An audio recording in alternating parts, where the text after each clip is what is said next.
কাজ শেষ করে বাড়ি ফেরার সময় এত জোর বৃষ্টি নেমে গেছে রায়গঞ্জে, মানে শেষমেশ একটা শপিং মলের সামনে এসে দাঁড়ালাম। কতক্ষণে বাড়ি যাব নিজেও জানি না,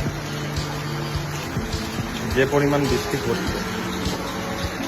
কোথায় কাজ শেষ করে নিয়ে বাড়ি ফিরবো, বাড়ি ফিরে একটু রেস্ট নেব, তা না করে এখানে এসে দাঁড়িয়ে আছে। আর এই হচ্ছে বৃষ্টি, এত পরিমাণ বৃষ্টি পড়ছে যে তুলনার বাইরে। ঠিক আছে, তো তোমাদের সাথে একটু বৃষ্টির মুহূর্ত শেয়ার করি।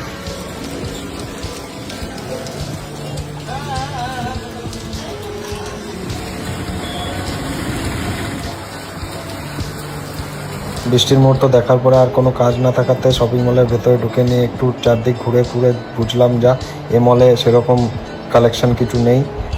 তারপর হঠাৎ দেখি বৃষ্টি কমে গেল, তো বাড়ির উদ্দেশ্যে রওনা দিলাম।